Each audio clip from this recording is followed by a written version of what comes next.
കേരളത്തിന്റെ സാംസ്കാരിക ചരിത്രത്തിൽ 50കളിലെ നാടക മുന്നേറ്റത്തിന് കിഴക്കൻ ഏറനാടിനെ അടയാളപ്പെടുത്തിയ KG ഉണ്ണീന്റെ സംഭാവനകളെ അനുസ്മരിക്കുവാൻ നാടൊരുങ്ങുന്നു.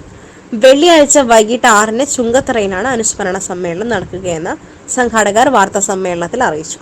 അപ്പോൾ എല്ലാ വർഷവും ഇതുപോലെ ഒരു സാംസ്കാരിക പരിപാടി നടത്താൻ വേണ്ടി ചുങ്കത്തറയിലെ കുറെ സാംസ്കാരിക പ്രവർത്തകർ, രണ്ടാമത്തെ വർഷം യങ് മെൻസ് ലൈബ്രറിയാണ് മുൻകൈയെടുത്തെങ്കിൽ പിന്നെ നമ്മൾ അവിടെ സാംസ്കാരിക പ്രവർത്തകർ കൂട്ടായ്മ ഒരു ആലോചനാ യോഗം ചേരുകയും ഒരു സമിതി ഉണ്ടാക്കുകയും പിന്നെ KG ഉണ്ണീന്റെ കുടുംബം, അദ്ദേഹത്തിന്റെ പേരമകനാണ് ഷമീർ, അദ്ദേഹം കുടുംബവും സഹകരിച്ചുകൊണ്ട് ഇത് മുടക്കല്ലാതെ നടത്തുക എന്ന ഒരു സമീപനമാണ് കൊടുത്തിട്ടുള്ളത്.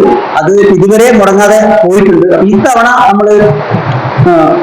നമ്മളെ ഈ ഇത് അവിടെ ഉദ്ഘാടനം ചെയ്യുന്നത് ആര്യാടൻ ഷൗക്കത്താണ്. നമ്മളെ സാംസ്കാരിക രംഗത്തും രാഷ്ട്രീയ രംഗത്തും നിറഞ്ഞു നിൽക്കുന്ന ആര്യാടൻ ഷൗക്കത്താണ് ഈ പരിപാടി ഉദ്ഘാടനം ചെയ്യുക. സാംസ്കാരിക സമ്മേളനം ആര്യാടൻ ഷൗക്കത്ത് ഉദ്ഘാടനം ചെയ്യും. രാഷ്ട്രീയ, സാമൂഹിക, സാംസ്കാരിക രംഗങ്ങളിലുള്ളവർ സംബന്ധിക്കും. തുടർന്ന് KG ഉണ്ണീന്റെ ഗാനങ്ങൾ ഉൾപ്പെടുത്തിയ ഗാനമേള അരങ്ങേറും. സിനിമാ പിന്നണി ഗാനരംഗത്തെ കീർത്തന ശബരീശൻ നേതൃത്വം നൽകുന്ന സംഘത്തിന്റെ കലാസന്ധ്യ അരങ്ങേറുമെന്ന് സംഘാടക സമിതി ഭാരവാഹികളായ ബഷീർ ചുങ്കത്തറ, KG ഷമീർ, ഗഫൂർ ചുങ്കത്തറ, മുഹമ്മദ് കാപ്പാട് എന്നിവർ വാർത്താ സമ്മേളനത്തിൽ പറഞ്ഞു. SS Gold, Pure Gold. SS Group, Nilambur.